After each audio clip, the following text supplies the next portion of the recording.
നിങ്ങൾ കേട്ടുകൊണ്ടിരിക്കുന്നത് റേഡിയോ മാറ്റുലി 90.4. കേൾക്കൂ, ആസ്വദിക്കൂ, അറിവ് നേടൂ. റേഡിയോ മാറ്റുലി, മാറ്റത്തിന്റെ ശംഖുലി.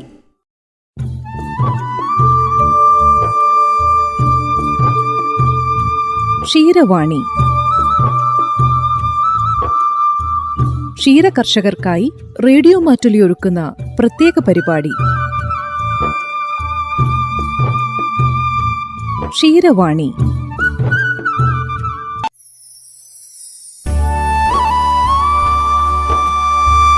ക്ഷീരവാണിയുടെ പുതിയൊരധ്യായത്തിലേക്ക് സ്വാഗതം. ക്ഷീരവാണിയുടെ കഴിഞ്ഞ അധ്യായത്തിൽ ഡയറി ഫാം നടത്തുന്ന ചെണ്ടക്കുനി സ്വദേശി രാജീവിന്റെ വിശേഷങ്ങളാണ് ശ്രോതാക്കൾ കേട്ടത്. തികച്ചും അപ്രതീക്ഷിതമായി ക്ഷീരമേഖലയിലേക്ക് കടന്നുവരികയും വിജയകരമായി ഒരു ഡയറി ഫാം ഇന്ന് മുന്നോട്ട് കൊണ്ടുപോവുകയും ചെയ്യുന്ന രാജീവിന്റെ ക്ഷീരമേഖലയിലെ കൂടുതൽ വിശേഷങ്ങൾ ഇന്നത്തെ അധ്യായത്തിൽ കേൾക്കാം.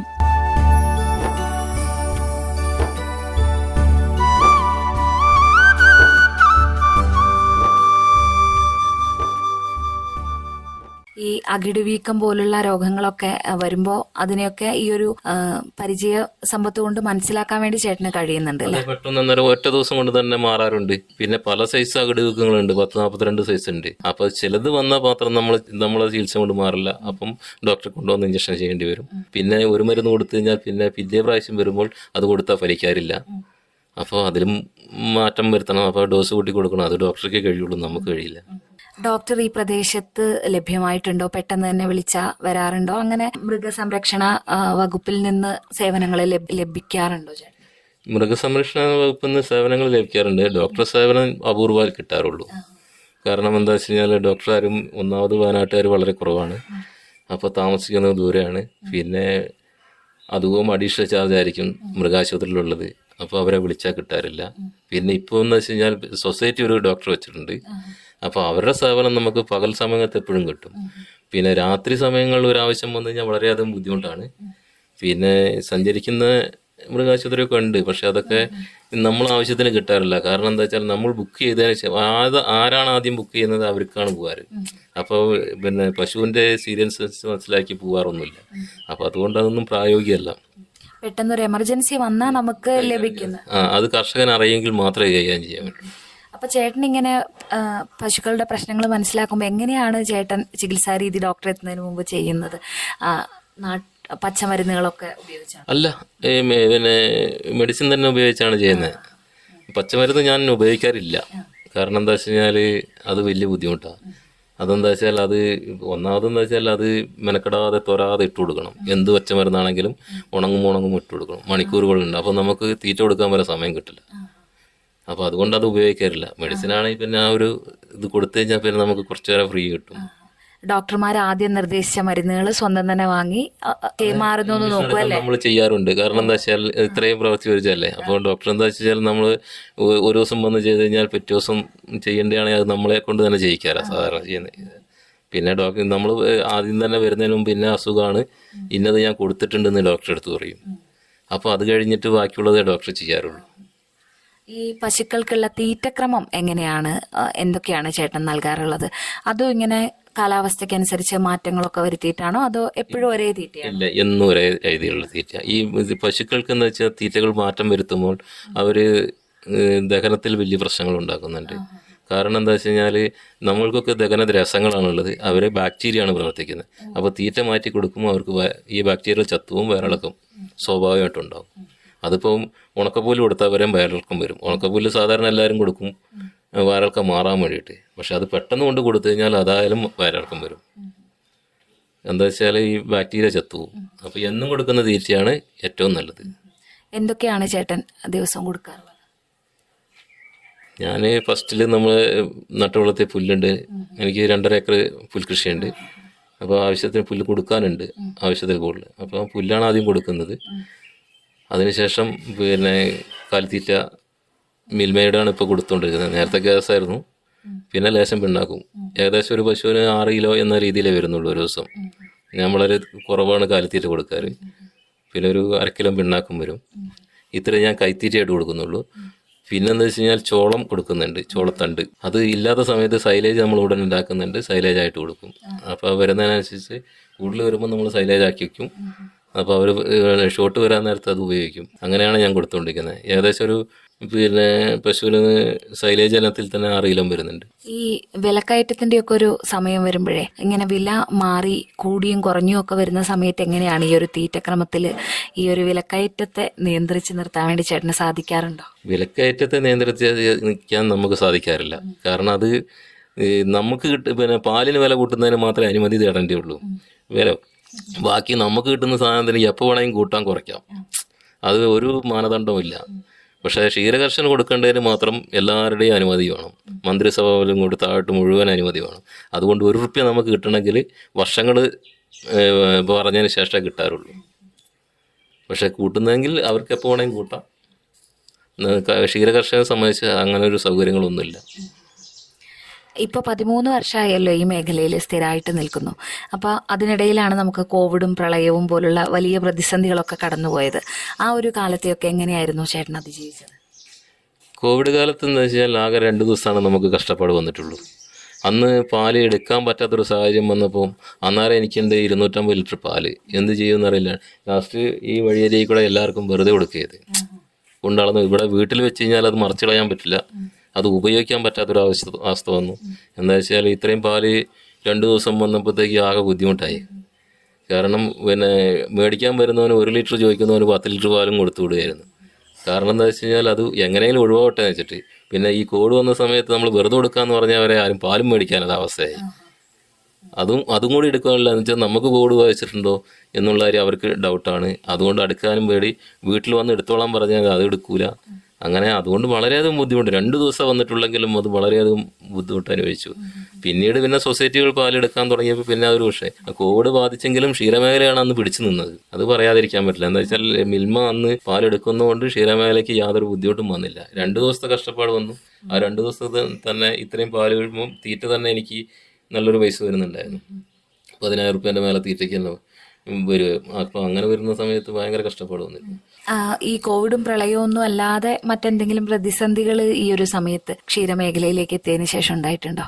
പ്രത്യേകിച്ച് ഈ കാലാവസ്ഥ വ്യതിയാനം വളരെ ബുദ്ധിമുട്ട് എല്ലാ വർഷങ്ങളും ഉണ്ടാക്കുന്നുണ്ട്. പെട്ടെന്ന് ചൂട് കൂടുന്നതുകൊണ്ട് ഈ വർഷം തന്നെ പെട്ടെന്ന് കൂടുന്നതുകൊണ്ട് എല്ലാ പശുക്കൾക്കും വയറിളക്കവും മറ്റുള്ള അസുഖവും വരിക. അപ്പോൾ അന്നേരം എന്താ വെച്ചാൽ അത് അതിജീവിക്കാൻ വളരെ കഷ്ടപ്പാടാണ്. അത് എല്ലാ വർഷങ്ങളിലും അനുഭവിച്ചുകൊണ്ടിരിക്കുന്നതാണ്. ഈ കാലാവസ്ഥ വ്യതിയാനം വയനാടിനെ സംബന്ധിച്ച് വളരെയധികം വ്യത്യാസം വരുന്നത്. ഈ ചൂടിൻ്റെ കാര്യത്തിൽ വേരിയേഷൻ വരുന്നതുകൊണ്ട് മനുഷ്യനായാലും മൃഗങ്ങൾക്കായാലും അത് വളരെ രാവിലെ ഒരു കാലാവസ്ഥ, വൈകിട്ട് വേറൊരു കാലാവസ്ഥ. അത് താങ്ങാൻ കഴിയുന്നില്ല. ഈ ക്ഷീരമേഖല ലാഭകരമാക്കാൻ വേണ്ടിയിട്ട് എന്തെങ്കിലും പുതിയ സാങ്കേതിക വിദ്യകളോ മെഷീനറീസോ ഒക്കെ ചേട്ടൻ ഫാമിൽ ഉപയോഗിക്കുന്നുണ്ട്? മെഷീനറീസ് എല്ലാം തന്നെ ഉപയോഗിക്കുന്നുണ്ട്. അല്ലാതെ ഇത് മുമ്പോട്ട് കൊണ്ടുപോകാൻ കഴിയില്ല. എന്താ വെച്ചാൽ കുളിപ്പിക്കാൻ പ്രഷർ വാഷർ ഉപയോഗിക്കുന്നു, കറക്കാൻ മിൽക്കി മെഷീൻ ഉപയോഗിക്കുന്നു, സ്റ്റാഫ് കട്ടർ ഉപയോഗിക്കുന്നുണ്ട്. പിന്നെ സൈലേജ് നമ്മൾ സ്വന്തം വീട്ടിലുണ്ടാക്കുന്നുണ്ട്. മേടിക്കുകയാണെങ്കിൽ 8.5 9 വില വരും. സൈലേജ് നമ്മൾ സ്വന്തം ഉണ്ടാക്കുമ്പോൾ നമുക്ക് 5 രൂപയ്ക്ക് ചോളം കിട്ടും. അതടിച്ച് ബാരലാക്കാൻ ആ പണി സ്വന്തം ചെയ്യുന്നതുകൊണ്ട് അതാ വരുന്നുള്ളൂ. ഒരു 5.5 5.25 നമുക്ക് സൈലേജ് ആയി കിട്ടും. അപ്പോൾ അത് അങ്ങനെ ആക്കുന്നതുകൊണ്ട് മാത്രമാണ്. പിന്നെ പുല്ല് സ്വന്തം ഉൽപ്പാദിപ്പിക്കുന്നു. അതിന് യൂറി വരെ മേടിക്കേണ്ട എനിക്ക്. ആ ഒരു സംവിധാനത്തിലേക്ക് എത്തി. എന്ന് വെച്ചാൽ പശുവിനെ കുളിപ്പിക്കുന്ന മൂത്രവും വെള്ളവും ചാണകത്തിൽ ഇതെല്ലാം കൂടി വന്ന് ടാങ്കിലേക്ക് വരുന്നത്. ആ ടാങ്ക് എന്ന് വെച്ചാൽ നല്ലൊരു വലുപ്പത്തിൽ ടാങ്ക് ഉണ്ടാക്കി ഒരാഴ്ചത്തെ വെള്ളം സൂക്ഷിക്കാനുള്ള സൗകര്യമുണ്ട് ഇവിടെ. ഇപ്പോൾ ഈ 20 പശുക്കളുടെ മൂത്രവും വെള്ളവും ഇതെല്ലാം കൂടി ഒരാഴ്ച നിൽക്കാനുള്ളതുണ്ട്. അത് ടാങ്ക് ഉണ്ടാക്കിയിട്ടുണ്ട്. അത് 600 മീറ്റർ ദൂരത്തിൽ പൈപ്പിട്ട് അവിടേക്ക് പുല്ലിലേക്ക് എത്തിച്ചേക്കാണ്. അപ്പോൾ അതുകൊണ്ടെന്ന് വെച്ചാൽ പുല്ലിന് പ്രത്യേകിച്ചുള്ള വളം വേണ്ട, ഈ സ്ലറി മാത്രം മതി. അതുകൊണ്ടാണ് ലാഭകരമായി പോകാൻ കഴിയുന്നത്. ഈ ഒരു മേഖലയിലെ ക്ഷീരമേഖലയിലേക്ക് വന്നതിന് ശേഷം എന്തെങ്കിലും നേട്ടങ്ങളോ അംഗീകാരങ്ങളോ മറ്റോ ലഭിച്ചിട്ടുണ്ടോ ചേട്ടന്? എനിക്ക് ഏറ്റവും നല്ല മീനങ്ങാടി പഞ്ചായത്തിലെ ഏറ്റവും നല്ല ക്ഷീരകർഷകനായിട്ട് അവാർഡ് ലഭിച്ചിട്ടുണ്ട്. അത് നമ്മളെ കോവിഡ് കാലത്തായിരുന്നു.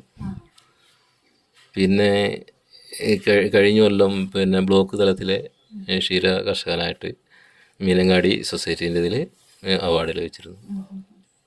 അപ്പോൾ പുതിയതായിട്ടേ ക്ഷീര മേഖലയിലേക്ക് കടന്നു വരാൻ ആഗ്രഹിക്കുന്ന യുവാക്കളോട് അപ്പോൾ ചേട്ടൻ പെട്ടെന്ന് ഈ ഒരു മേഖലയിലേക്ക് എത്തിപ്പെട്ടതാണല്ലോ. അപ്പൊ ചേട്ടന്റെ ഒരു അനുഭവ സമ്പത്ത് വെച്ച് എന്താണ് കൊടുക്കാനുള്ള ഒരു നിർദ്ദേശം അല്ലെങ്കിൽ ഉപദേശം എന്ന് പറയുന്നത്? ഈ ക്ഷീരമേഖലയിലേക്ക് കടന്നു വരുമ്പോൾ പെട്ടെന്ന് ഒരു ഇതിലേക്ക് വന്നു കഴിഞ്ഞാൽ പരാജയം തന്നെ ഉണ്ടാകുള്ളൂ.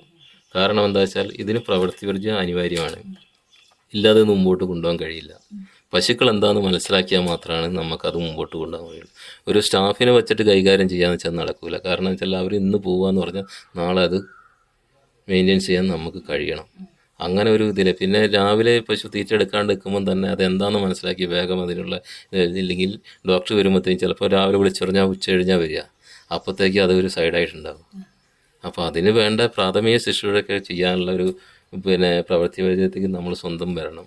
പിന്നെ പല ഇതുമായിട്ട് നിൽക്കുന്നവർ ഇതിലേക്ക് വരാതിരിക്കുക നല്ലത്. മുഴുവൻ സമയവും ആ ഫാമുമായിട്ട് ബന്ധപ്പെട്ട് നിൽക്കുന്ന ആൾക്കാർക്ക് വരുന്ന വിജയം ഉണ്ടാവും. അതല്ല സൈഡായിട്ട് വരുന്നവന് എപ്പോഴും പരാജയം ഉണ്ടാവുള്ളൂ. ഈ മേഖലയെ സംബന്ധിച്ച് അതാണ്. എന്താ വെച്ചാൽ അത്രയും ശ്രദ്ധ കൊടുക്കേണ്ട ഒരു മേഖലയത്.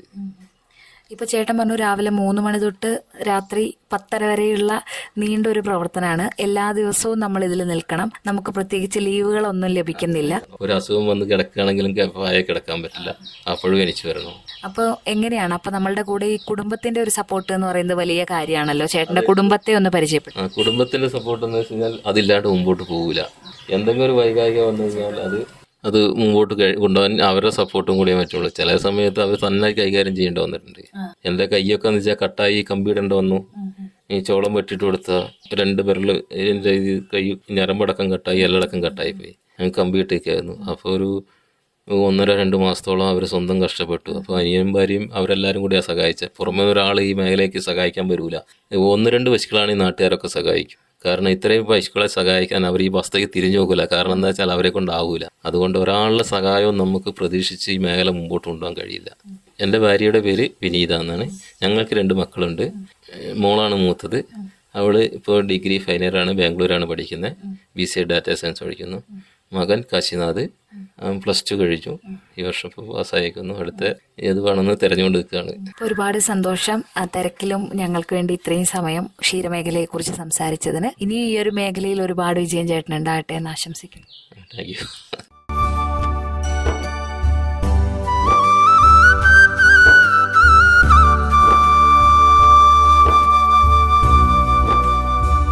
മനസ്സും കഠിനാധ്വാനവുമുണ്ടെങ്കിൽ ഏതു മേഖലയിലും വിജയം കൊയ്യാമെന്ന് സ്വന്തം ജീവിതം കൊണ്ട് തെളിയിച്ച ചെണ്ടക്കുനി സ്വദേശി രാജീവുമായുള്ള അഭിമുഖമാണ് നമ്മൾ ഇതുവരെ കേട്ടത്. യാദൃശ്ചികമായി ഈ രംഗത്തേക്ക് വന്നിട്ടും പ്രതിസന്ധികളെ പുഞ്ചിരിയോടെ നേരിട്ട് മുന്നേറുന്ന രാജീവിന്റെ വാക്കുകൾ പുതിയതായി ഡയറി ഫാം തുടങ്ങാൻ ആഗ്രഹിക്കുന്ന ഏതൊരാൾക്കും വലിയൊരു പ്രചോദനമാണ്. ഇന്നത്തെ ക്ഷീരവാണി ഇവിടെ പൂർണ്ണമാകുന്നു. നന്ദി, നമസ്കാരം.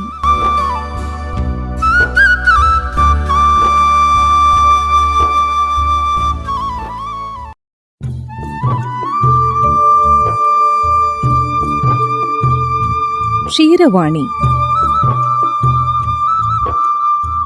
ക്ഷീര കർഷകർക്കായി റേഡിയോ മാറ്റുലി ഒരുക്കുന്ന പ്രത്യേക പരിപാടി.